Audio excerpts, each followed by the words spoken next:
pagi Pak Waris. Halo pagi Pak Dharma. Ya, pagi, Wah, Pak. sorry banget nih Pak. Gak apa-apa. Iya, jadi eh, kami di kantor itu ada program uji kompetensi. Heeh.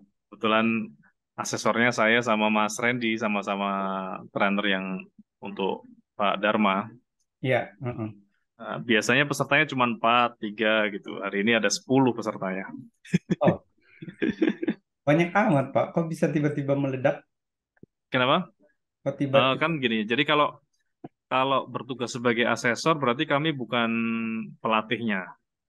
Tapi Hmm, kalau kami melatih, kami tidak berperan sebagai asesor. Jadi pelatihnya dari lembaga lain, mm-mm, kemudian ujinya diserahkan ke kami gitu. Ini mhm. total total peserta ujinya 100 lebih, Pak. Wow. 100 lebih. Cuman satu asesornya kebagian 10 orang yang apa kalau terlibat di lembaga sertifikasi profesi di BNSP itu memang kita apa? Kita itu punya kode etik ya. Jadi Hmm, kebetulan kami ini kan selain di apa kemarin saya ceritakan di kami ada beberapa PT. Nah, salah satu PT itu adalah sebagai TUK. TUK itu tempat uji kompetensi. hmm, Nah, tempat uji kompetensi itu secara resmi di bawah BNSP, Badan hmm, Nasional Sertifikasi Profesi. hmm, Nah, jadi selain sebagai trainer, kami juga berperan sebagai asesor, sebagai penguji. Nah, hmm, kalau kalau kami menyelenggarakan pelatihan, berarti pengujinya dari lembaga lain. hmm. Nah, kalau lembaga lain mengadakan pelatihan, pengujinya dari kami. Oh, Nah, gitu. ya kebetulan eh, lembaga yang mengadakan pelatihan itu mereka kewalahan mencari penguji karena totalnya lebih dari 100. Hmm, Nah, kemudian minta bantu untuk menguji sebagian pesertanya, jadi ada 20 yang dikasih ke saya sama Mas Randy, jadi per orangnya 10. Nah, hmm. padahal uji itu sebetulnya paling cepat biasanya itu setengah jam per orang. Nah, kali 20. 15 sampai apa. Nah, makanya karena masing-masing 10, saya 10, Mas Randy 10, ya mestinya lama ya. Cuman tadi saya koreksi dulu. Sejak pagi itu sudah saya koreksi dulu secara tugas, jadi tinggal verifikasi sedikit ke peserta Hmm, untuk revisi-revisi aja. Karena mereka sudah apa? eh, mereka sudah menyelesaikan tugas-tugasnya, kita tinggal verifikasi tugasnya sudah sesuai atau belum. oh gitu. Makanya kalau kalau di program kayak di kami ada apa eh, profesi digital marketing, artinya Mm-mm. mereka ikut program pelatihannya sampai diterbitkan sertifikat dari negara berupa eh, praktisi digital marketing gitu. Oh gitu. Itu Ada bermanfaat sertifikat. ya itu Pak, sertifikat itu ya. Kenapa? Itu fungsinya apa ya, itu sertifikat itu Pak? Ya buat orang yang nyari kerja di CV-nya bunyi, Pak. Karena sertifikatnya kan setara dengan ijazah, Pak. Oh gitu. Eh, Makanya biasanya di apa di kampus-kampus, di perusahaan-perusahaan itu untuk karyawan-karyawan dengan pilihan bidang tertentu itu diwajibkan sertifikasi. Hmm, Saat hmm. ini yang mungkin cukup ketat sertifikasinya itu adalah eh, lembaga jasa penilai misalnya. Mungkin Bapak pernah ada apa kegiatan misalnya jual beli properti Mm-mm. sebelum sebelum pengajuan pembiayaan ke bank atau sebelum pembelian itu kan biasanya melibatkan jasa penilai properti, Oh iya, iya. appraisal. Ada pihak Official, yang bagian official. appraisal. Nah, Hmm. petugas yang menilai itu ada sertifikasinya, Pak. Oh gitu. Nah, dan mereka terkoneksi laporannya ke Kementerian Keuangan, sehingga ketika mereka membuat appraisal, kemudian apa terjadi transaksi, nah, itu ada recordnya sehingga kalau Kan kalau kita jual beli properti juga ada apa istilahnya, apa yang biaya balik nama, terus pajak jual, pajak beli itu loh Pak. Ya, PPHTP. Nah, BPHTP ya, BPHTP itu kan apa, ada ada rumusnya, Iya, ada iya. rumusnya. Tidak serta-merta langsung dikira apa ya ditransaksikan untuk wah kita bikin segini aja, kan Ya, nggak iya. semacam itu, tapi tetap pakai rumus, ada NJOP-nya, ada apa Betul. Betul. apprecialnya. Nah itu seperti itu, profesi-profesi begitu meskipun dia independen tapi tersertifikasi. Loh, kayak saya Kalau ini nanti ada sertifikat juga itu. mau ngelamar kerja di mana Pak? Kampus digital lah, Pak. Iya, jadi itu contoh sertifikasi yang istilahnya wajib dimiliki. Kalau misalnya kayak praktisi-praktisi yang lain kayak trainer, sepanjang dia nggak ngajar di lembaga pemerintahan, itu nggak wajib punya Hmm. sertifikat. Tapi kalau ke pemerintahan wajib melampirkan. Dia punya sertifikasi di bidang training apa gitu.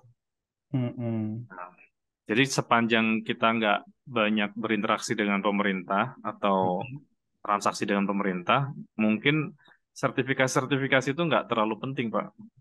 Tapi kalau sudah mulai mengakses dana-dana pemerintah, nah sertifikasi itu jadi penting. Iya, iya, iya. Iya, jadi ini kebetulan karena pesertanya itu mayoritas tadi mahasiswa yang diuji, jadi relatif lebih cepat ya, karena kalau digital marketing itu nguji anak-anak muda itu lebih enak gitu. Mereka Oh, sudah literasi digitalnya sudah cukup bagus. Jadi kalau ada trouble, ada revisi itu nggak cepat. sulit menemukannya. Iya, Hmm. Hmm. mereka juga nggak sulit menemukan permasalahan dan jawabannya. Kalau kalau yang senior-senior itu ya itu apa namanya, luar biasa itu energinya itu. Kita yang nguji ikutan gemes Gaptek ya. itu. Gapteknya Tapi ya. tapi sebagian memang karena tuntutan, Pak. Misalnya mereka dosen atau guru, Hmm. guru di bidang pemasaran atau bidang manajemen atau ekonomi itu sebagian ada yang mensyaratkan harus punya sertifikasi digital marketing. Padahal Hmm. sertifikasi digital marketing itu mestinya untuk staff ya, untuk staff Hmm. yang kesehariannya profesinya untuk digital marketing. Jadi kayak bikin artikel, bikin backlink yang kemarin saya sempat ceritakan Hmm. itu. Hmm. Hmm. Itu kan kalau level-level Bapak ya mungkin sertifikasinya digital marketing manager ya. Hmm. Bagaimana meng-create tim, membangun tim Hmm. untuk mensupport kegiatan digital marketing. Betul. Itu Pak. Oke. Oke, untuk hari ini kita kan agendanya ini ya, diskusi terkait Company profile. eh, company profile, kemudian menemukan masalah pasar, Hmm. kemudian product knowledge kita apakah sudah memadai atau belum. Hmm. Ah, saya share. Sudah kelihatan Pak? Kelihatan. Oke. Sebelum kita diskusi lebih dalam terkait yang kemarin, company profile dan product knowledge, saya berikan pengantar dulu tentang digital business arsitektur. Kalau ini ada bagian depannya ini ada art ya. Ini sengaja bukan bukan karena tipu, karena Hmm. masuk ke bisnis digital itu banyak banyak seninya meskipun ada polanya. Banyak seninya meskipun ada polanya. Hmm. Hmm. Oke. Nah, ini sebagai pengantar. Eh, Usia-usia kita mungkin nggak asing ya dengan brand ini ya. Ya, betul, Pak. Iya. Dan hari ini nggak ketemu lagi kita dengan brand-brand ini. Benar, benar. Nggak tahu kalau di tempat Bapak. Bapak di Lampung kan ya? Iya, di Lampung. Enggak pernah lagi. Nggak nemu lagi ya Kodak, Foto, Friendster nggak bisa diakses sudah. Nggak ada. Iya, Tapi benar. pernah punya akun Friendster nggak Pak? Pernah, pernah. Pernah ya. Ya. Oke, ini bisnis yang mencoba bertahan. Hmm. Zaman kita tahun 2000-an 2010. sampai 2010 ya, Hmm. 2000-an sampai 2010 ini kan Nokia ya Benar. yang berjaya. Kemudian 2010 sampai 2000 berapa ya? BB 15. itu kayak 15 ya. Hmm. BlackBerry ini kayak wajib kita punya. Bahkan Wajib. orang rela punya dua dua HP karena begitu punya BB itu nomor HP kita jadi nggak relevan Ya, karena yang benar. dipakai PIN-nya. Ya, benar, benar. Eh, jadi yang dipakai PIN-nya. Hmm. Nah, pos ini yang menarik ya. Pos itu BUMN yang punya aset properti terluas, jangkauan terluas di Indonesia ya. Hmm. Dan punya aset hampir rata-rata kantor pos itu milik sendiri tuh, milik BUMN itu sendiri. Berbeda dengan yang lain mungkin banyak yang sewa gitu. Franchise. Kemudian di mana ada kode pos, di situ pasti ada kantor pos. Ya, betul. Otomatis se-Indonesia ada kantor pos. Gitu. Pas sampai ke pedalaman. Iya, tapi kenapa dia meskipun sudah punya jaringan yang sangat luas, punya aset yang sangat banyak, dia termasuk bagian BUMN yang tidak baik-baik saja, apalagi dengan kehadiran banyak jasa kurir yang semakin berkembang sekarang, Hmm. JNT, JNE, Ninja, Hmm. dia juga masuk kategori yang bertahan. Nah, jadi ternyata yang membuat bisnis itu bertahan atau gagal Hmm. itu ada 20 alasan terbesar kenapa bisnis itu gagal. Nah, kita nggak akan bahas semuanya, tapi sekedar tahu aja, ya. Ya. Sekedar tahu kenapa kemarin Pak Dharma ketika menanyakan kira-kira legalitas itu penting nggak gitu. Hmm. Nah, itu masuk ke nomor 17 Pak, 17 legal legal. challenge ini. Hmm. Legal challenge ini. Jadi dia itu sebetulnya bukan termasuk yang teratas untuk membuat bisnis itu kesulitan atau gagal. Karena yang tertinggi membuat bisnis itu gagal adalah no market need, ya, tidak Hmm. punya kebutuhan pasar, tidak punya kebutuhan pasar. Karena Pak, tidak ini sedikit, PPT-nya nanti dapat kan, Pak? Ya? oh boleh boleh Itu boleh ya. Pak. Oke. Saya nggak terlalu Bagi banyak catat bagi maksudnya. oh iya nggak apa-apa Pak. Saya juga nggak suka menyimpan-nyimpan PPT Pak. Masa Iya, kita kita nggak buat bagikan aja catatan gitu. Ini kan maksudnya. iya, ini Hmm. kan sebetulnya data-data yang sudah dipublish juga. Oke. Jadi penyebab tertinggi itu no market need, tidak ada kebutuhan pasar. Tidak ada kebutuhan pasar itu artinya kita tergila-gila dengan produk kita. Kemarin kita sempat diskusi singkat tentang market driven sama product driven ya. Ya, Ada yang orang itu memulai dengan produknya dulu, ada yang memulai dari pasarnya dulu ya. gitu. Nah, dua-duanya bisa berhasil, tapi effortnya beda gitu. Ada yang memulai dari market, berarti ada kebutuhan pasar, baru kita cari produknya. Hmm. Tapi kalau product driven, berarti kita nemu produk dulu, baru nyari pasarnya. Hmm. Nah, kenapa effortnya berbeda? Karena kalau kita memulai bisnis melalui lewat produk dulu, baru nyari pasar, maka tugas kita adalah mengedukasi pasar tentang produk yang mau kita jual. Dan itu tidak murah, ya, tidak murah, mahal sekali, ya, mahal sekali. Biasanya perusahaan itu masuk ke product driven itu setelah diversifikasi. Hmm. Artinya dia ketika mau bikin produk yang jenis kedua atau diversifikasi produk, baru menggunakan product driven. Tapi kalau memulai, itu biasanya dimulai dari market driven. karena Hmm. lebih murah, lebih praktis dan langsung menghasilkan. Ya, Hmm. langsung menghasilkan karena sudah ada kebutuhan pasar dulu. Hmm. Hmm. Nah, eh, market driven ini powerful untuk kita pakai karena duit itu ada di pasar bukan di kita Betul. gitu. Hmm. Ya, oke, ini penyebab tertinggi dan ini apa jaraknya cukup jauh dengan penyebab yang kedua. Oke. Yang kedua itu adalah run out of cash. Penyebab kedua bisnis gagal adalah karena kehabisan cash. Hmm. Nah, cash ini di-create dari tiga cara. Hmm. Ada yang namanya OCF, operating cash flow. Ada yang namanya FCF, financing cash flow. Ada yang ICF, investment cash flow atau investing cash flow. Hmm. Di bisnis, satu-satunya cash flow yang boleh kita makan langsung itu adalah OCF, Hmm. operating cash flow. Kenapa? Karena adalah cash flow atau uang masuk yang berasal dari penjualan produk kita. Itu namanya OCF. Oke.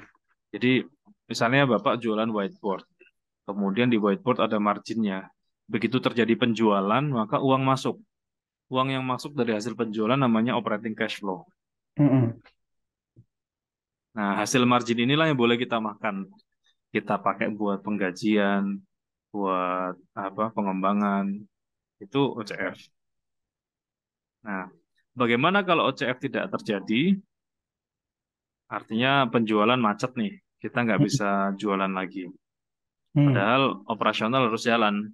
Betul.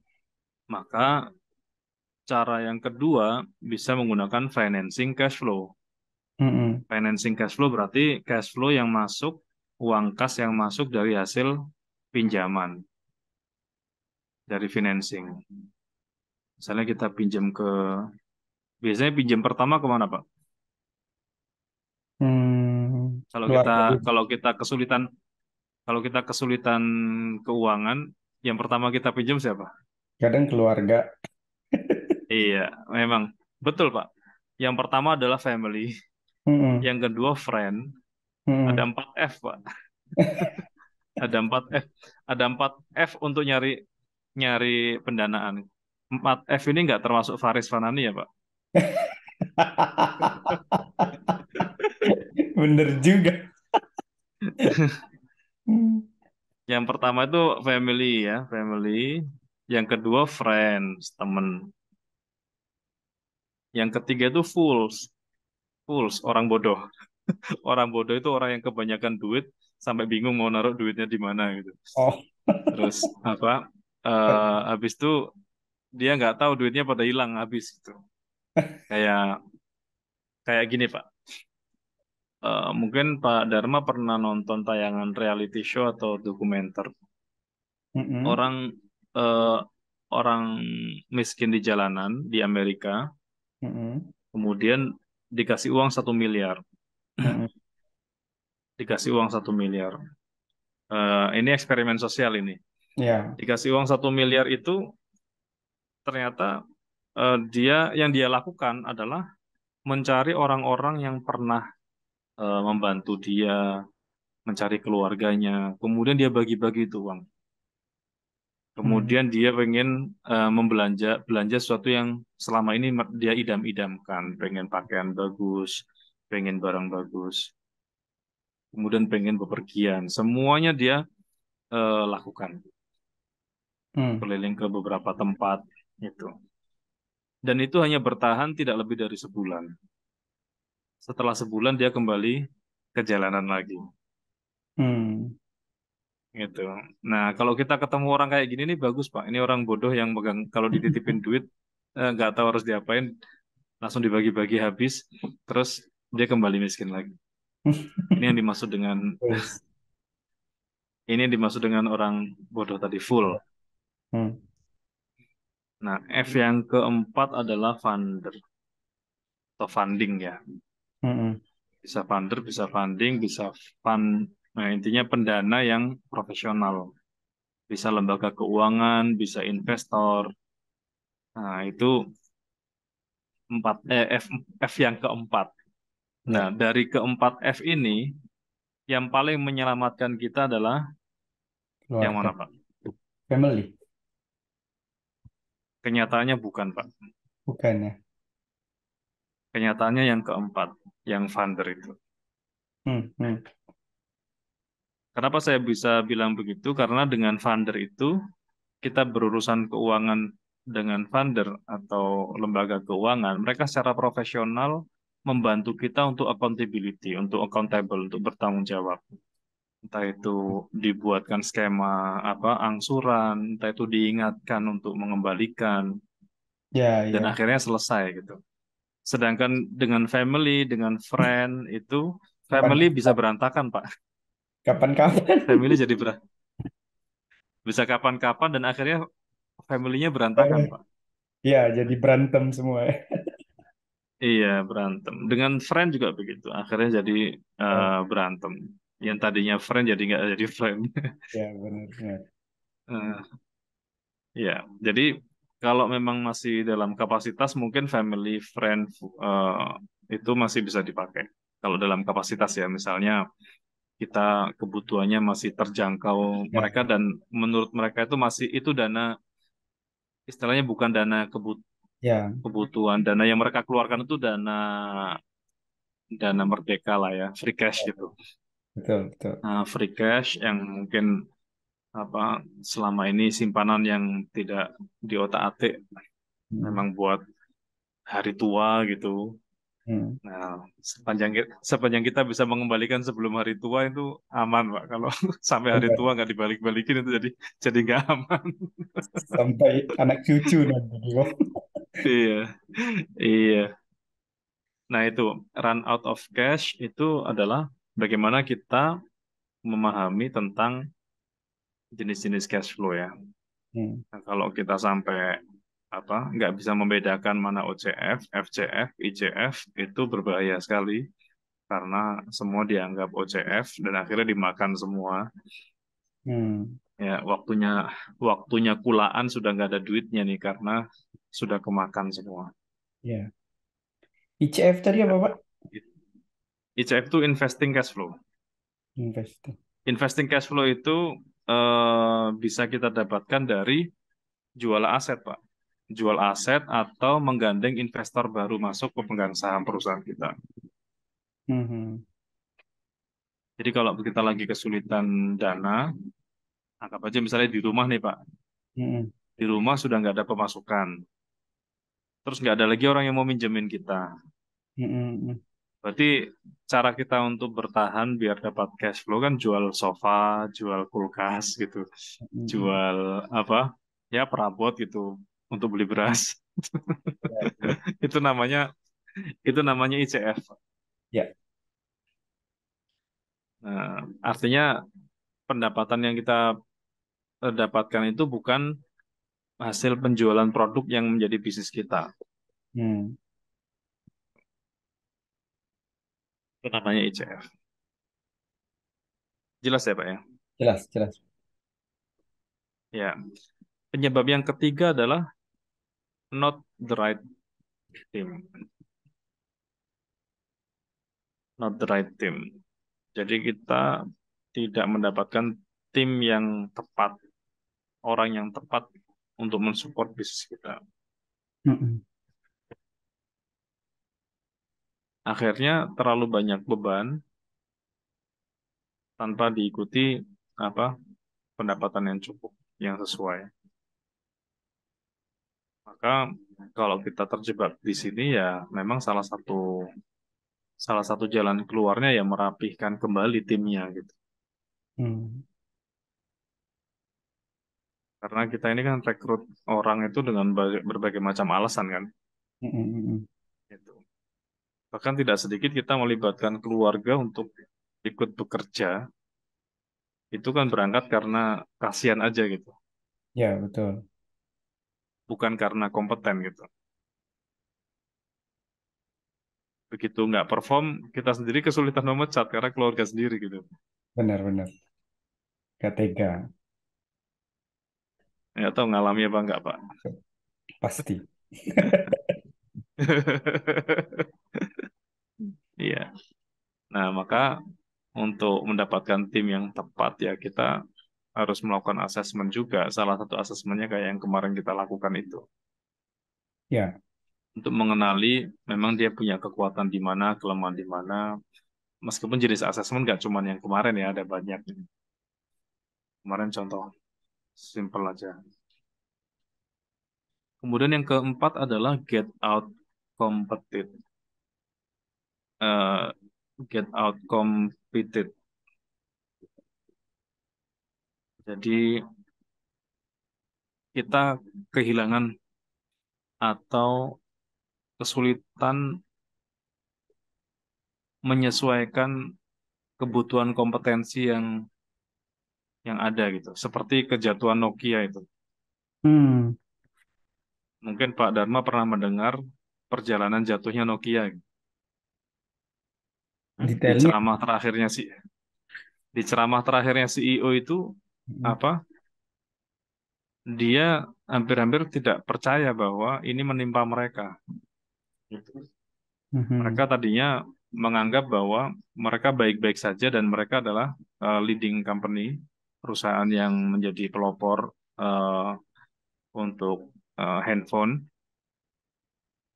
Tapi dengan perubahan yang sangat cepat yang tidak mereka sadari, ternyata tiba-tiba saja handphone mereka menjadi tidak relevan dengan kehadiran Android, dengan kehadiran BlackBerry, hmm. yang akhirnya mereka ketika mempertahankan apa itu, eh, mempertahankan Candy Bar. Candy Bar ini kan handphone yang dengan tombol cukup banyak dan apa softwarenya namanya apa ya? Berbasis Java kalau nggak salah yang di apa yang punyanya Nokia itu Symbian, Symbian. waktu itu. Symbian, betul Symbian. Hmm. Ya, Symbian itu berbasis Java ya. Apa ya? Iya. Nah, itu ternyata keputusan itu tidak tepat karena eh, kecepatan teknologi perubahannya itu di luar dugaan mereka. Hmm. Sehingga mereka jatuhnya itu secara tiba-tiba, Pak, tanpa diprediksi. Bukan Yes. bukan jatuh yang bukan jatuh yang direncanakan ya. Kan memang ada beberapa perusahaan untuk exit strateginya adalah dengan menjual perusahaannya atau dengan menjual sahamnya untuk exit gitu. Tapi Nokia ini berbeda. Meskipun Nokia pernah meraih kejayaan karena strateginya juga gitu. Kan Hmm. Nokia itu kan dulunya perusahaan bukan perusahaan teknologi. Dia perusahaan pengolahan kayu. Kayu, benar-benar. Ya, jadi waktu perubahan yang pertama dia bisa bertahan. Di perubahan yang kedua dia sulit bertahan. Nah, ini Hmm. get get out competed. Yang kelima adalah isu pricing atau isu biaya, kesulitan menentukan harga yang tepat. Hmm, harga yang tepat. Yang keenam Maksudnya adalah perang poor harga product. bagaimana ya, Pak? Gimana, Pak? Ini ada hubungannya dengan perang harga mungkin? Enggak. Eh eh, enggak, sebetulnya ya bisa aja tapi enggak tidak dominan dari perang harga. Tapi Hmm. gini, kita kan menyusun harga itu kan berangkatnya dari HPP ya.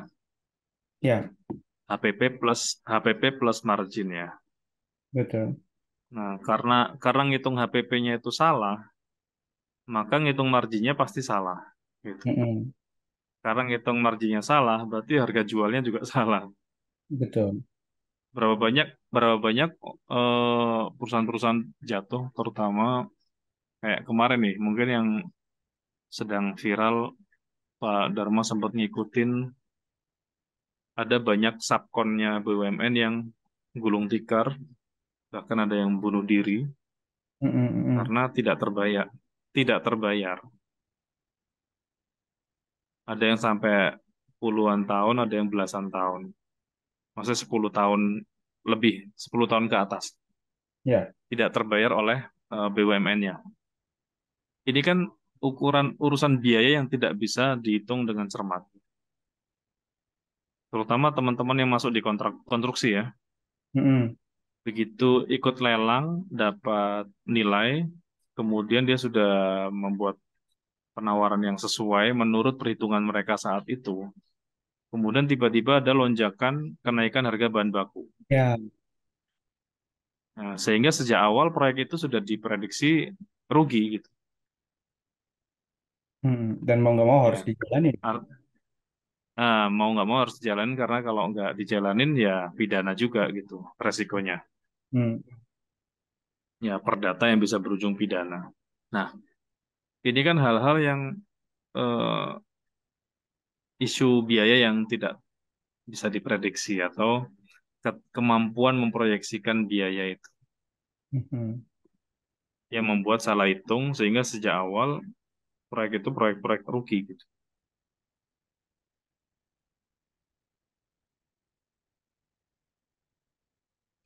Saya dulu punya temen itu eh, kontraktor jembatan dan jalan raya. Mhm. Itu kalau ada keterlambatan itu denda keterlambatannya itu per harinya itu hitungannya per mil ya, Mhm. per mil. Jadi bukan persen tapi per mil. Bapak tahu hitungan per mil. Nggak tahu. Mil jarak maksudnya, Pak? Jadi enggak, mil itu ribuan. Jadi Hmm. kalau apa nilai kontraknya itu 100 M, berarti denda keterlambatan delivery proyek itu perharinya per mil.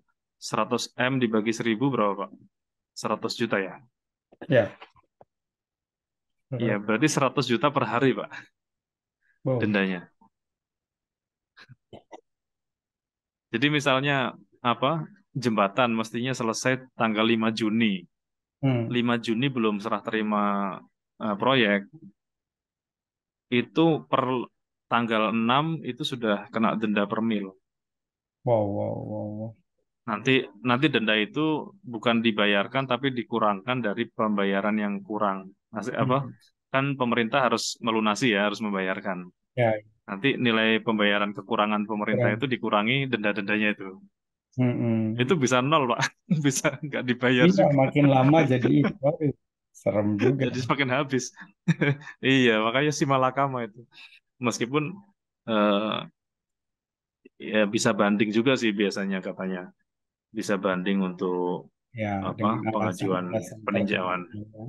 Iya, iya. Tapi itu salah satu resiko-resiko Ya, bisnis karena cost issue, isu pasti itu ya. biaya yang tidak Oke. bisa di. Kemudian poor product. Poor product itu kita tidak memiliki produk yang kompetitif ya. Hmm. Tidak ada perbedaan dengan yang lain, tidak ada kelebihan dari yang lain, tidak ada keunggulan dari yang lain. Intinya produk kita ini nggak ada tiadanya itu nggak Nggak ada ada, bedanya di pasar ya itu. betul. Nggak ada gregetnya ya. Nggak ada gregetnya. Jadi pasar tuh kehilangan alasan untuk kenapa saya harus beli produkmu gitu. Itu Ya, kehilangan alasan tuh. ya. Nah, itu nanti kita bahasnya itu di USP sama UVP. Mhm. Yang Tujuh. ketujuh, yang ketujuh adalah need or lack business model. Karena tidak punya atau karena kurang tajam dalam menyusun bisnis model. Contohnya, Pak. Ya sebetulnya seperti yang Bapak sampaikan kemarin nih tentang company profile, product knowledge itu apa namanya nggak pernah dibahas. Jadi akhirnya nggak menemukan bisnis model yang sharp gitu, yang tajam gitu, Hmm. gitu. bisnis model ini kan eh, sebetulnya ini menurut saya temuan yang sangat istimewa ya tahun 2000-an. Saya mengenal bisnis model itu tahun 2005. Hmm. 2005, kemudian kami mulai otak-atik bisnis model itu sekitar 2009-2010 gitu. Hmm. Karena waktu 2005 itu literaturnya yang kita dapatkan sangat sangat sangat kurang. Nah, Hmm. baru kita pakai bisnis model itu 2010-an. Tapi Bapak pernah dengar istilah bisnis model kanvas? Kanvas. Maksudnya Ya. kanvas, Pak. Nganvas. Itu bagaimana? Jadi satu halaman untuk menggambarkan bisnis kita. Coba saya tampilkan ya. Oke. Yang ini Pak, Hmm. pernah lihat atau pernah belajar atau pernah bikin? Belum, belum. Gimana Pak? Sudah pernah belum Pak? Belum, belum, belum ini. Oh belum ya? Oh Hmm. belum, oke. Jadikan PR mungkin ini, Pak. Boleh? Oke, iya setuju saya. Hmm. Jadi em, bisnis model ini membantu kita dalam satu halaman, satu tatap muka. Makanya disebutnya bisnis model kanvas ya. Hmm. Penemunya saya lupa, tapi ini temuan yang sangat istimewa buat saya karena waktu itu saya waktu mempresentasikan bisnis di depan GM Telkom itu langsung apa dapat dapat deal yang menarik waktu itu. Hmm. Jadi ini contoh contoh orang yang kelebihan duit Pak waktu itu. Jadi saya ketemu beberapa pejabat BUMN itu rekeningnya banyak, ya saldo rekeningnya banyak, dan mereka itu sebetulnya pengen sekali punya bisnis. Nah, karena pengen punya bisnis, mereka tuh yang penting duitnya keluar. Hmm. Sehingga kalau kita mempresentasikan bisnis di depan mereka itu, mereka tertarik sekali untuk ikut invest. Invest ya, bukan pinjaman ya. Kan cash flow-nya beda tuh antara ICF sama FCF kan. Kalau FCF itu kan wajib dikembalikan, Pak. Kalau ICF kan enggak. ICF. Iya, masih ingat kan yang tadi OCF, Masih, FCF, masih, Pak. ICF? Investasi. Hmm. Ya. Nah, waktu itu saya cuma mempresentasikan bisnis model kanvasnya ini. Ada Ah. bisnis saya waktu itu supplier bantal guling. Hmm. Begitu saya presentasikan, waktu itu 2000 berapa ya? 2011 apa 12 gitu. Hmm. Saya presentasinya itu. Terus dimodalin 80% dari total capex saya. Hmm. Nah, capex itu. Kalau capex sama OPEX pernah dengar Pak istilahnya? Samar-samar, Pak. Dulu pernah dengar. Ah, Jadi nggak pernah ke. capex itu capex itu capital expand, Mm-mm. kalau OPEX itu operational expand. Capital expand. Ada eh, capital expenditure, kalau OPEX operational expenditure. Itu Mm-mm. pembahasan pembahasan dari sisi biaya ya. Kalau Mm-mm. capital expand itu R, eh, RAB lah bahasa kita nih. Mm-mm. RAB, rencana anggaran biaya untuk pembukaan satu bisnis Mm-mm. yang sifatnya modal awal gitu. Kalau Mm-mm. yang operasional expand itu yang sifatnya rutin bulanan. Mm. Nah, Rutin. contoh yang masuk dalam biaya apa rencana anggaran biaya kita untuk pembukaan bisnis misalnya sewa Mm-mm. kantor yang sifatnya jangka panjang ya tahunan atau beli peralatan kayak pengadaan komputer yang nilai penyusutannya itu tahunan juga ada yang 2 tahun, 3 tahun itu kita masukkan capital expand biaya yang dibutuhkan tapi jangka panjang. Tapi kalau Mm. yang jangka pendek yang rutin itu namanya operational expand kayak cetak brosur, Hmm. dibagi habis per bulan. Itu biaya bulanan. Bayar listrik, bayar internet, bayar air itu bulanan rutin. Penggajian karyawan itu operasional expand. Nah, salah ngitung ini itu nanti masuk kategori yang tadi Pak, operational issue tadi. Cost issue itu Hmm. Hmm. gitu. Hmm.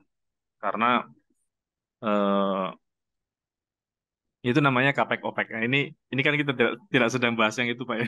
Ya, ya. Ini kan kita baru baru bahas grafiknya ya Oh, gitu. oh, ini baru Terus baru tadi jelasin depannya dulu ya, Pak ya. Benar, iya Pak. menjelaskan apa yang Eh, dimaksud dengan itu ya, bisnis model ya. iya bisnis model betul. Nah, di bisnis model ini kan ada 9 elemen ini. Ini ada pembahasan Ini khusus 9 nanti, elemen. Pak.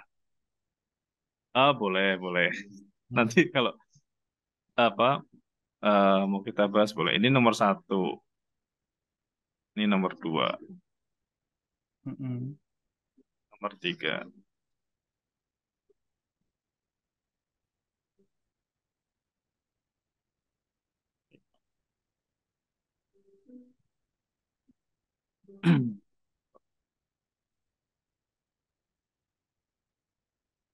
Nomor 8.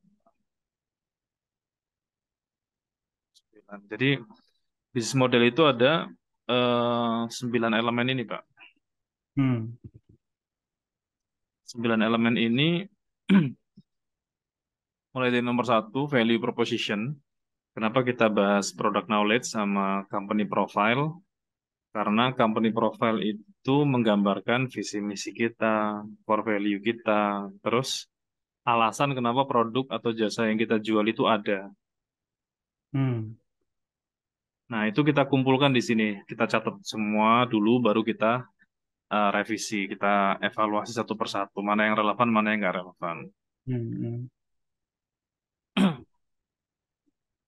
Jadi value proposition. Ini saya jelasin singkat aja Pak ya. Boleh, boleh, Pak. Ya. Ya, ini value proposition. Jadi ini adalah produk atau jasa yang kita jual. Ke siapa kita menjualnya? Ke customer segment ini di Hmm. eh, bagian dua. Hmm.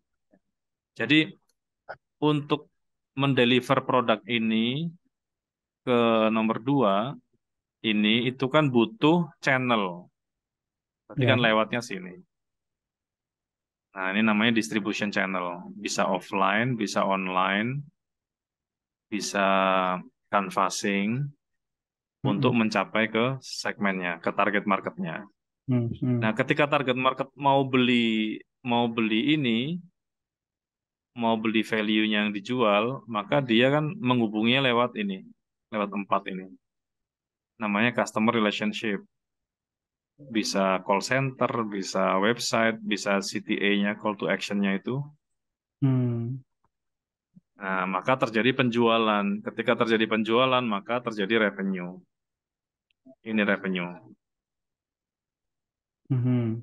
Nah, ini kita tentukan dulu. Jadi revenue kita itu sumbernya dari mana sih? Gitu. Karena tidak semua konsumen itu sama dengan customer. Gitu. Oh ya, tidak Tidak semua. semua konsumen itu customer. Oke, Betul nggak? Setuju nggak? masih belum nyambung. Tidak semua Masih konsumen. belum nyambung. Oke, Ya. itu customer. Contoh nih. Contoh, misalnya Bapak eh, mau beli pendidikan, misalnya ngirim anak untuk les. Bimbel Oh. lah, ikut bimbel ya. Ikut Hmm. bimbel. Hmm. Hmm. Hmm. Katakanlah ikut bimbel. Konsumennya anak, saya customernya. Betul. Konsumennya anak kan? Ya, ya, Yang ya, menggunakan jasa itu anak. Tapi ya, yang ya, bayar kan Bapak kan? ya, ya, ya. Gitu. Nah, itu contoh konsumen tidak sama dengan customer. Hmm. Nah, kalau kita sudah tahu bedanya itu, nanti kan kita juga bisa menemukan celahnya. Misalnya Bapak jualan whiteboard, itu Iya, hanya adalah sekolah, tapi yang iya, bayar pemerintah gitu. Karena betul. pengadaan oleh pemerintah. Berarti kan konsumennya sekolah, Iya, pemerintah. customernya pemerintah. Iya, customer Betul. Nah, berarti kita itu berbaik-baik sama pemerintah atau berbaik-baik sama sekolah nih, kan gitu. Itu ya, apa istilahnya channelnya itu yang mana yang mau kita rawat gitu. ya, ya. Itu kan pilihannya ada di kita sendiri. Nah, itu kita tentukannya dari sini Pak menggunakan teknik ini. Mhm. Makanya kita nggak kebingungan menentukan dengan siapa kita berjejaring, dengan siapa kita melewati komunitas tertentu atau bergabung atau keluar dari komunitas tertentu itu karena urusannya dengan bisnis kita itu masuk bagian mana nih, gitu. Mhm. Mhm. Termasuk misalnya nih, untuk mendelivery value kita ini itu Mhm. kan harus di harus dibangun, diproduksi. Mhm. Ya, misalnya kita buat, Bapak misalnya jualan whiteboard. Katakanlah di sini nih whiteboard. Mhm.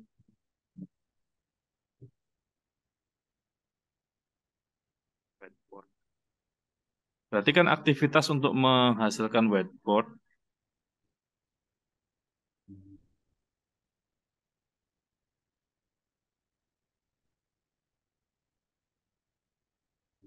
misalnya nih, Mhm. value-nya adalah memproduksi whiteboard yang berkualitas dan terjangkau. Nah, berarti activity-nya, activity-nya adalah produksi, kemudian marketing, kemudian collecting key activity-nya. Mhm. Berarti kan agar kita bisa jualan whiteboard yang berkualitas dan terjangkau, kita butuh aktivitas-aktivitas ini. Ya produksi, ya marketing, ya collecting. Mhm. Tinggal apakah produksi ini diproduksi sendiri oleh karyawan Pak Dharma? Iya, produksi sendiri. Produksi Kayak sendiri. sampling sih ya. Kalau kalau Kemudian jualan, kalau jualan jualan sendiri. iya jualan sendiri juga sih. Karena itu tadi Pak udah ada Oke, lumayan tetap itu. oke. Nah,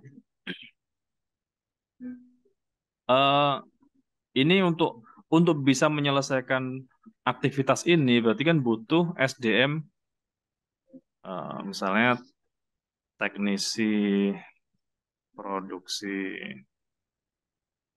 kemudian staff marketing, kemudian debt collect, oh, bukan debt deh,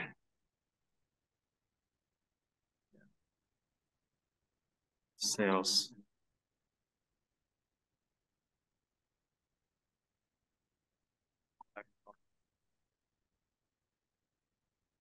Oke, berarti tenaga yang dibutuhkan kan tenaga-tenaga ini. Betul. Kalau seandainya aktivitas dan tenaga ini nggak punya kita sendiri, berarti kita butuh partner. Partnernya misalnya distributor, Mhm. kemudian supplier bahan baku, kemudian agensi misalnya. Ini misalnya aja Pak ya. Mhm.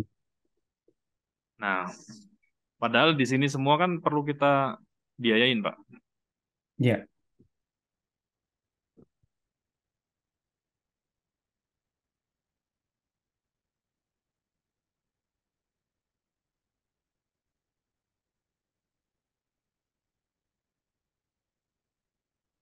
Ini semua yang kita biayain.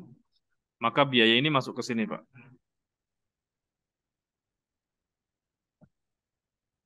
Sini. Nah, kalau ini sama ini itu selaras, ya.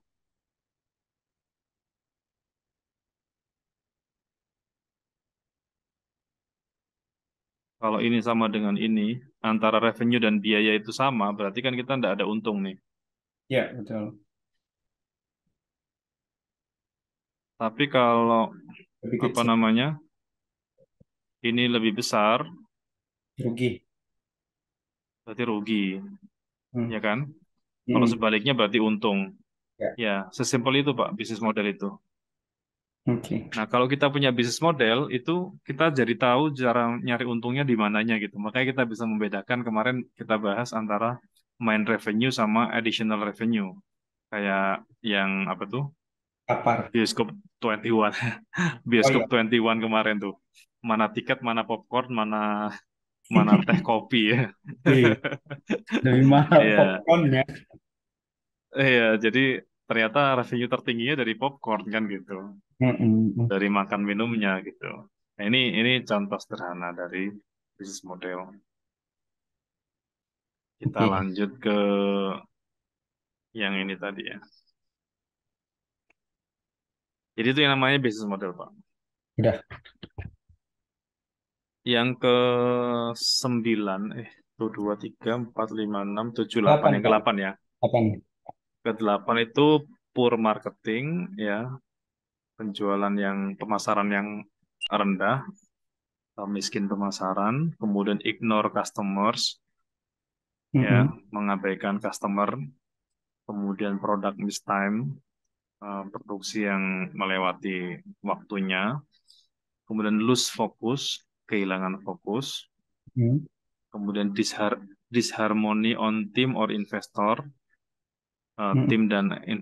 tim atau investor yang tidak harmonis, kemudian pivot gone bad. Pivot tahu Pak? Pivot. Pivot. Iya, Pivot itu balance-nya kan. Antar tertinggi, terendah, dibagi dua. Itu pivot bukan juga? bukan. Pivot itu banting setir, Pak. Ganti Oh, arah. saya pernah belajar ilmu trading. Pivot itu Oh, trading ya. men- Oh iya. menemukan pivot itu harga tertinggi, harga terendah sama. Heeh. Jadi di tengah-tengahnya itu pivot. Oh gitu. Oh, ya itu istilah di trading ya. Kalau di bisnis, nah, pivot itu ya tadi banting setir ganti produk atau ganti bisnis atau Hmm, ganti customer. hmm, Contoh hmm, kayak tadi Nokia dari apa pengolahan kayu ke bisnis teknologi itu pivot. hmm, Dan pivot yang pertama berhasil tuh. hmm, hmm, Kemudian lack passion, kehilangan gairah, ya. hmm. Bad location, lokasi yang buruk, yang nggak pas, ya. Terutama kalau dari retail ya. Kalau retail itu kan kata kuncinya cuma tiga ya Pak ya. Hmm, Kata teman-teman, location, location, and location. Ya, kalau bisnis retail ya. Eh, hmm, Pemilihan tempat, ya. Kemudian no financing atau investor interest. Jadi tidak ada investor atau lembaga keuangan yang tertarik untuk membantu kita. hmm, Nah, baru yang ke-17 nih legal challenge, tantangan legal. hmm. Jadi em, teman saya yang menjadi mitra pemerintah untuk konstruksi, dia kontraktor, pekerjaannya konstruksi. Kemarin Hmm, cerita ke saya itu tahun 2003 itu dianjurkan semua mitra pemerintah yang berbasis konstruksi itu harus wajib menerapkan ISO. ISO 9001 sama K3 apa gitu. Lupa saya ada istilah HSE-nya itu. Ya, ISO HSE sama ISO konstruksi. Karena per 2024 semuanya wajib. nah itu tuh. Nah, padahal untuk padahal untuk menyelesaikan sertifikasi ISO itu biayanya nggak murah. Makanya, itu sebenarnya yang bikin Nah, saya males, Pak. gitu. Iya, ya itu dia Pak, tantangan-tantangan legal seperti itu. Hmm, Kami juga beberapa kali dapat tantangan harus ganti KBLI atau ganti akte karena KBLI-nya sudah tidak relevan. makanya, itu regulatornya terlalu ini, terlalu ribet kalau ya, di tempat kita lah. Ya, artinya kan sebetulnya setiap berita itu ada berita buruk, ada berita bagus, Pak. Mm-mm. Berita buruknya adalah ya kita jadi susah ya, jadi harus berbenah lagi gitu. Betul. Berita berita bagusnya kalau Mm-mm. kita susah berarti yang lain juga susah kan? Betul. Berarti kalau kita berarti kalau kita selamat duluan itu kita jadi kayak apa? Jadi winner ya. Bisa bisa leader apa? Bisa one step ahead ya, bisa Ya. selangkah lebih maju di depan gitu. Mm, mm, mm. Sehingga setiap tantangan tuh kalau kita anggap berita buruk ya berita buruk, dianggap berita bagus ya berita bagus gitu. Ya, ya ambil positifnya Mungkin aja. karena iya betul. Nah itu ambil positif itu ada di bagian lack passion itu Pak. Collectation ya. Lack passion itu. Jadi kehilangan gairah. Jadi kalau kita itu kehilangan gairah itu jadi penyebab berikutnya itu. Tapi Hmm, kalau kita menganggap menganggap tantangan ini sebuah berita bagus, berarti yang lain juga mengalaminya, terus kita hmm, berbenah lebih bagus lagi. Mestinya kita bisa survive lebih bagus dibandingkan yang lain. hmm, Tadi yang saya cerita beberapa teman-teman yang nggak terbayar oleh pemerintah itu, oleh BUMN itu, ya banyak ya. Saya punya tetangga itu eh, ada tagihan 1,8 ke pemerintah yang belum dibayar. satu koma hmm. delapan M yang belum terbayar. Padahal bahasa bisnisnya itu dia sudah ngasih uang tips lah bahasa ini Ya, yaitu ke orang-orang dalam, tapi ya. nggak dibayar-bayar. Itu memang Itu resikonya. ya, iya. Jadi pekerjaannya pekerjaan konstruksi. Ada yang Betul. sampai bertahun-tahun, ada yang sampai 10. Makanya saya kemarin baru buka di YouTube ada yang apa diangkat di media terkait ini ya, minta bantuan pemerintah untuk menyelesaikan piutangnya. Itu kan lagi viral karena sampai ada yang bunuh diri sudah. Ada yang sampai rumahnya disita Hmm, karena nggak terbayar oleh BUMN, dia mengagunkan rumahnya untuk pembiayaan. Run out tuh kok. Ini Pak, yang penyebab kedua nih Pak, yang run out of cash nih Pak. ya. Ya, kami juga mengalami ini.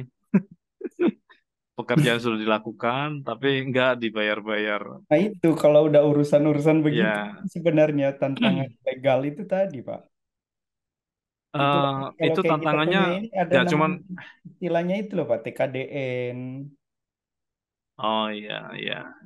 Itu Aduh. nggak cuma legal, Pak. Itu kalau di bisnis model tadi namanya collecting itu, Pak. Jadi kegiatan marketing mungkin sebagian dianggap orang itu susah, susah ya, berat. Mm-mm. Padahal ada aktivitas yang lebih berat daripada marketing, yaitu collecting gitu. Hmm. Jadi jualan itu kata orang susah, tapi ada yang lebih susah dari jualan, yaitu Hmm, nagih, ada. nagih, nagih Hmm. piutang itu, Pak. Benar, benar. Ya, nagih Justru piutang ini gampang kalau jual, apa? apalagi tempo gitu ya, Pak, ya. Tinggal kasih-kasih aja. Iya, jual itu nggak sulit untuk Hmm. memastikan barang kita atau jasa kita laku itu nggak sulit. Yang sulit itu terbayar itu, terbayar lunas dan jadi cash itu yang sulit. Mm-mm. Oke. Kemudian yang ke-18 don't use network or advisor. Jadi tidak menggunakan jaringan atau tidak menggunakan penasehat atau Ya, konsultan. Ya, karena nanti suatu saat di level tertentu kita memang butuh konsultan gitu. betul, Setinggi-tingginya konsultan pun butuh konsultan gitu. betul, betul. Ya. Kemudian yang ke-19 burnout, ya, ada kebosanan, kemudian failure of pivot. Jadi pivot yang gagal. Burnout ini jadi peluang tersendiri buat beberapa teman-teman saya. Jadi teman-teman saya itu ada yang ikut mentoring untuk buy bisnis, Pak.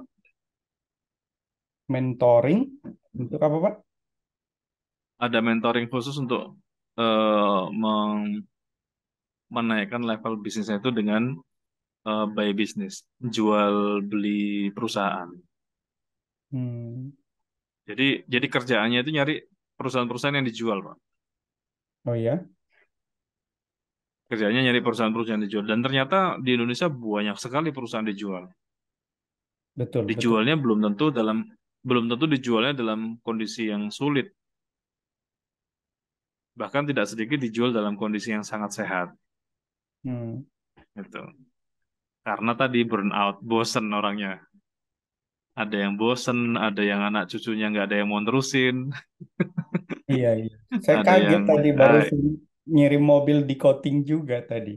Dulu langganan saya 2 tahun apa Pak? yang lalu. Coating mobil yang apa Oh coating ya, iya, warna keramik gitu. ya coating mobil. Ya, Saya telepon masih nomor telepon yang lama, nomor bisnis. Ternyata ketemu orangnya bukan mm-mm. orangnya.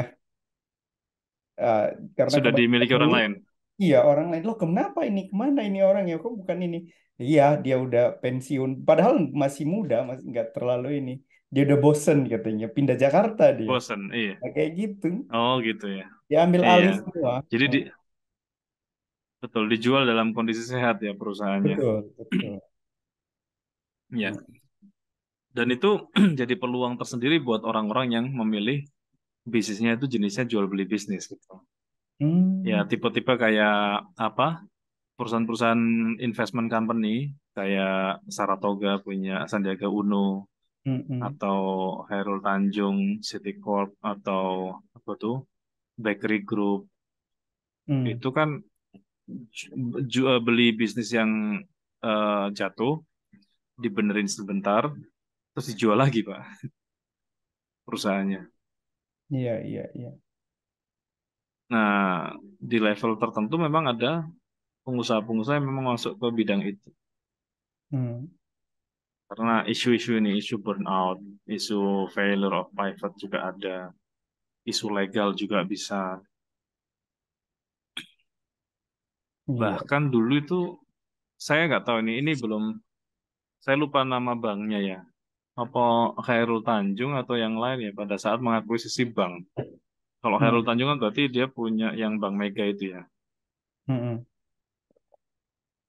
Tapi saya lupa ini siapa dan banknya bank apa. Membeli bisnis itu hanya dengan Rp1.000. Hmm.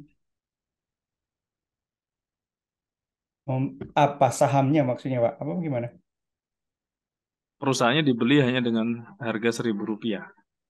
Waduh, kok bisa gitu, Pak? Ya, iya, karena yang ditransaksikan itu bukan cuma bisnisnya, tapi semua utang-utangnya. Jadi utangnya dialihkan ke yang beli itu.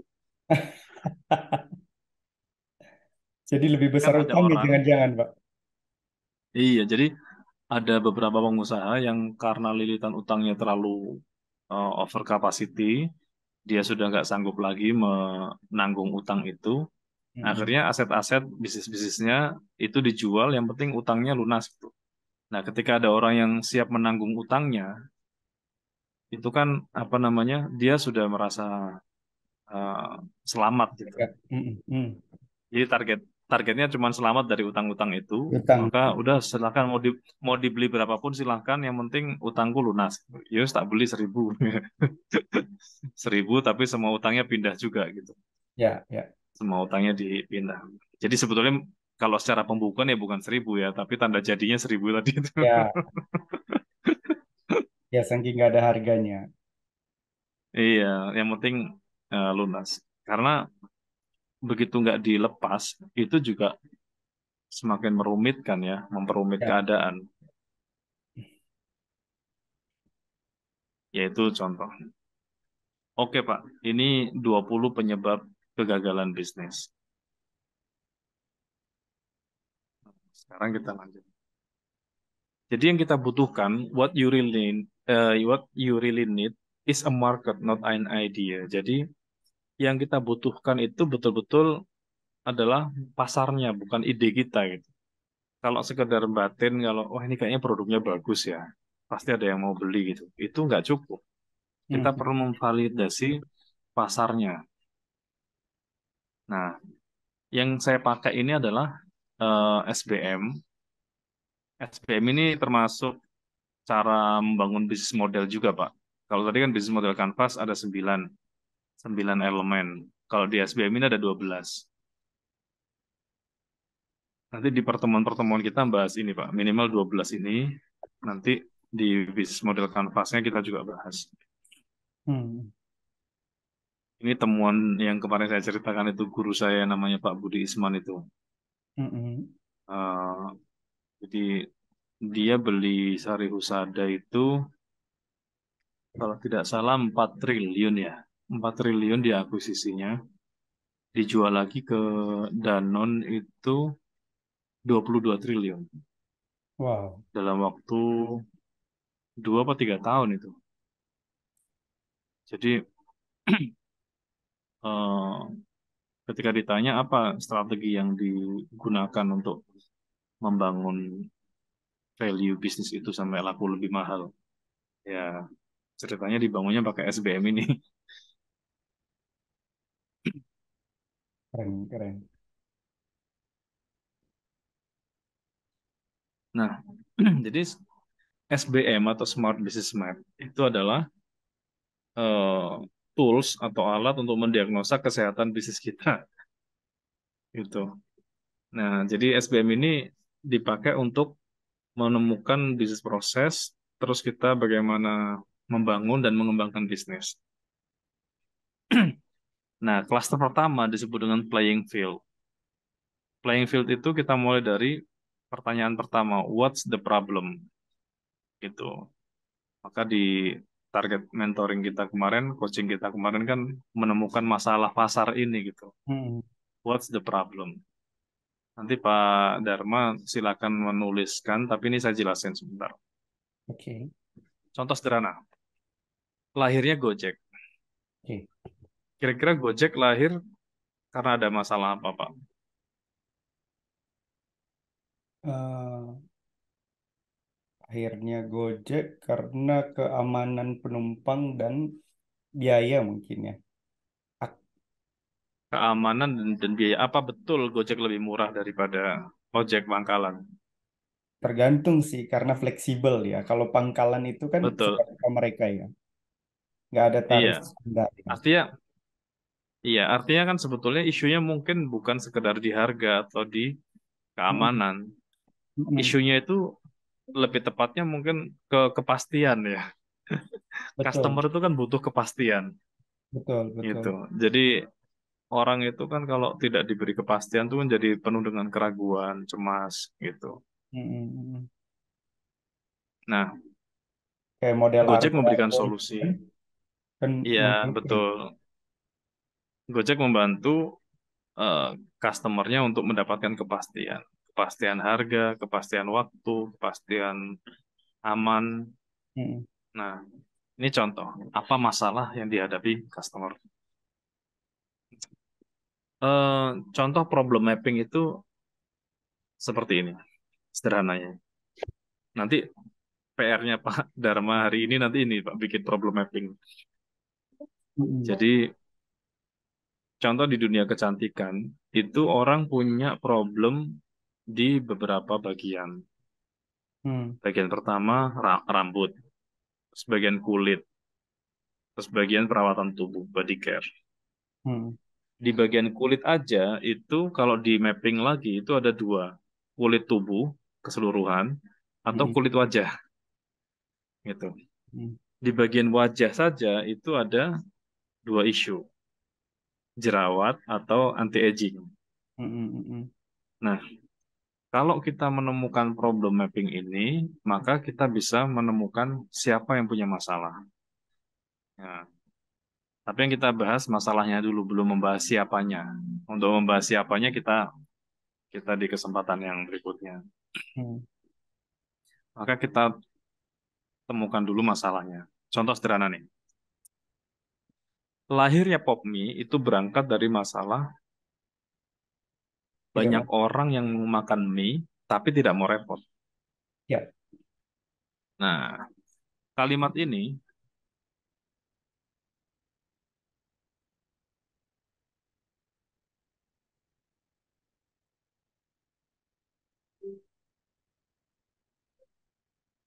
adalah kalimat problem statement. Mm. Nanti tugasnya Pak Dharma adalah menemukan problem statement ini tentang whiteboard, tentang APAR, dan tentang PVC. Oke. Karena karena ini nanti menjadi bahan kita, kalaupun misalnya kita masuk ke program marketing, maka isu inilah yang mau kita angkat. Gitu. Kenapa iklannya Popmi itu membahas isu ini? tentang kerepotan ini. Bahkan tampilan-tampilan iklannya, ya zaman dulu ya, sekarang sudah jarang kita temukan iklan PopMe, Hmm. sudah familiar soalnya. Waktu itu apa namanya? eh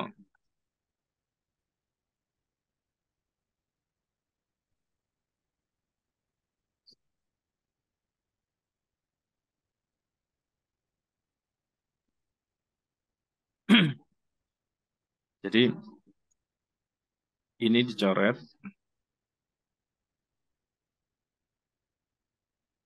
yang ini juga dicoret. Berarti Pak Dharma menyusun kata-kata yang sebanyak mungkin Banyak orang yang eh, tentang whiteboard, tentang PVC, tentang APAR dengan kata-kata ini. Banyak orang yang titik-titik-titik, tapi tidak titik-titik atau tapi titik-titik-titik. hmm, Tapi seputar whiteboardnya ya. ya ya. Seputar whiteboard, seputar seputar APAR sama seputar PVC. Yes, oke. Gitu. Nah, karena nanti kita program berikutnya adalah mencari tahu seberapa banyak yang disebut banyak orang itu seberapa banyak nih. Karena Hmm, banyak ini kan relatif nih. Seberapa banyak dan ada di mana, terus mereka kumpulnya di mana. Dengan begitu kita baru bisa menentukan cara apa yang bisa kita gunakan untuk menemui mereka, untuk ketemu di kumpulan itu. hmm, Nah, kalau sudah begitu, itu kita jadi enak, Pak. Gitu. Maksudnya jadi enak itu nggak meraba-raba gitu. Nah, tinggal betul. nyarinya itu kita menggunakan teknologi digital atau menggunakan konvensional dengan survei atau dengan canvassing sendiri atau dengan interview langsung ke pengguna-penggunanya. Ya seperti itu, Pak. Hmm, hmm, hmm. Misalnya banyak orang yang pengen memiliki whiteboard tapi tidak mau yang menghabiskan space atau pengen yang Instagramable atau pengen yang bermerek atau branded atau tidak mau mahal atau eh, yang praktis. Nah, Ini dikaji secara sendiri apa mau disurvei ya, Pak? eh, dikaji sendiri dulu Pak. Nanti surveinya setelah kita. Jadi gini, Bapak mengumpulkan sebanyak mungkin isu Hmm, hmm. tentang whiteboard itu. Oke. Banyak orang yang titik-titik-titik tentang whiteboard ya, tapi titik-titik-titik entah itu isunya harga, tidak mau mahal, atau isunya itu keunikan, tidak mau Hmm, mainstream, yang umum, atau hmm, isunya itu spek yang canggih, yang yang apa kuat atau yang speknya tinggi gitu, hmm, atau isunya isu di apa eh, kenyamanan, kepraktisan, nah boleh ditulis semua. Habis itu baru kita targetkan untuk memvalidasi sebetulnya yang mana sih yang betul-betul menjadi isu utama orang beli whiteboard itu. oh, Seperti halnya munculnya produk PopMe ini, Pak. Munculnya produk PopMe ini juga munculnya gara-gara isu tentang tidak mau repot. Banyak orang mau makan mie tapi nggak mau repot. benar, benar. Gitu. Nah, yang kalau whiteboard tuh yang mana nih isunya gitu. Hmm, Sehingga nanti kalaupun misalnya kita mau mendesain sebuah campaign, kampanye, hmm. mendesain sebuah marketing, itu presisi seperti isunya. Karena kita sendiri beli sesuatu pun karena isu kita sendiri kan, Pak. Betul, betul. Nggak karena yang lainnya gitu. Hmm, hmm.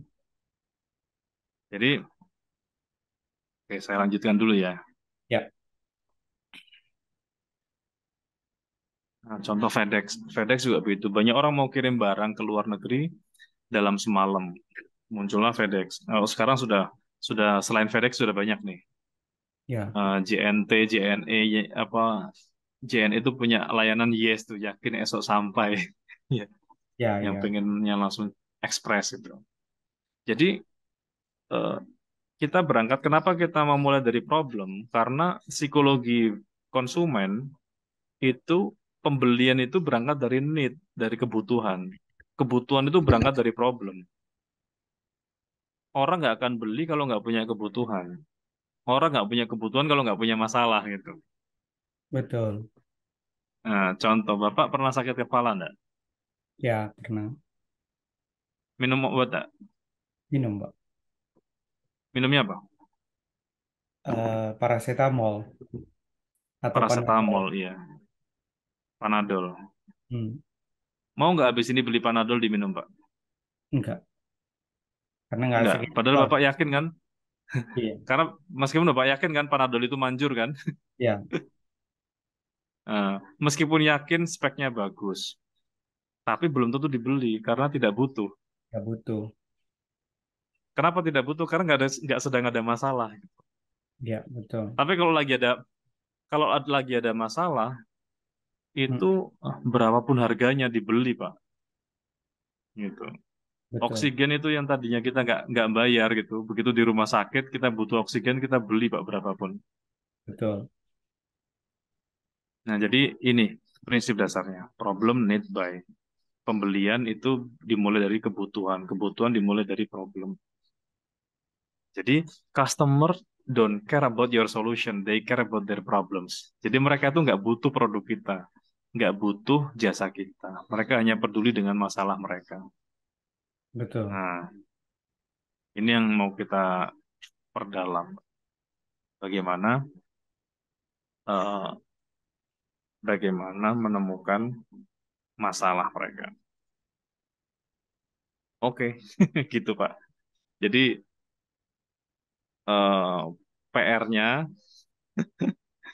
PR-nya adalah Bapak bikin problem statement dulu Pak dari semua produk yang Bapak punya itu. Mm-mm. Statementnya apa aja, baru kita kan kalau nggak salah kemarin di urutan pembelajaran kita itu untuk marketing kita menemukan masalah dulu, baru kita bahas who has the problem, siapa yang punya masalah ini. Hmm. Nanti nanti siapanya kita bahas kalau kita sudah validasi masalahnya Pak. Hmm. Hmm. Karena jangan-jangan yang kita anggap masalah itu ternyata bukan masalah, yang kita anggap bukan masalah ternyata jadi masalah utama gitu. Betul, betul. Nah, sebelum kita bahas siapa yang punya masalah nih. Ini kita pertemuan yang akan datang baru kita bahas ini. Bagaimana mengenali orangnya yang kumpul itu.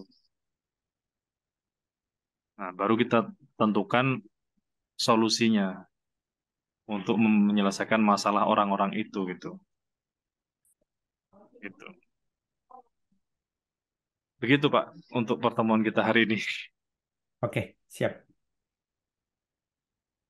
Nanti file saya kirim termasuk mungkin ininya apa eh dokumen itunya Pak, kayak biar lebih terperinci kayaknya di dashboard member area kan kayaknya ada ya. Apa beda sendiri itu ya, Pak? di dashboard member area yang mana Pak? Di kampus digital itu kan ada member area ya. Oh, oh iya ada member area, tapi ini beda Pak. Itu umum Yang ya. di member area itu yang Oh, ini yang di member area itu untuk sertifikasi, untuk program oh, sertifikasi itu di situ. Kalau oh yang di jadi sini ini khusus nih. Ini malah ini malah program khusus nih, hanya ada di Bapak nih. Di situ nggak sama ada yang tuh. kemarin kayak Pak dari sosmed itu Pak, apa? Yang kemarin Yang mana? yang kita yang ada PPT kemarin itu Pak, yang survei Oh, digital. oh iya iya iya. Itu belum Ah, saya kirim ya? belum, belum. Oh iya iya oke oke. Ya nanti saya kirim Pak. Berarti sama ini ya Pak ya. Baik, ya nanti Company sama ini profile-nya saya kirim. saya baru satu selesai Pak, baru whiteboard. Nggak apa-apa. Saya dikirim dulu Pak. Oh Dikirim gitu. filenya, nanti saya review. By WA Mana aja aja ya yang Pak. perlu ditambahkan. Ya, BBA enggak apa-apa. Ke CS apa ke Bapak? Ke saya langsung boleh, lewat Mbak Dita juga boleh. Tadi Oke. saya waktu ngubungin Mbak Dita pas Mbak Ditanya ini lagi izin apa terlambat, jadi akhirnya saya WA juga ke Bapak. Ternyata Mbak Dita sudah konfirm juga ke Bapak. Jadi waktunya Iya, beda antara jam saya 9. WA Bapak kemarin itu WA bisnis plafon, bukan yang ke CS. Jadi Iya, saya kirim WA di itu aja Pak, nomor yang biasa. yang untuk Alphard. Oh iya, iya. Oke, oke. Oke, Pak Oke, Pak. Farid. Mungkin gitu dulu. Oke, siap. Terima kasih, Pak. Sama-sama, Pak Ya, Farid. Thank you. Assalamualaikum. Ya, selamat Waalaikumsalam. pagi.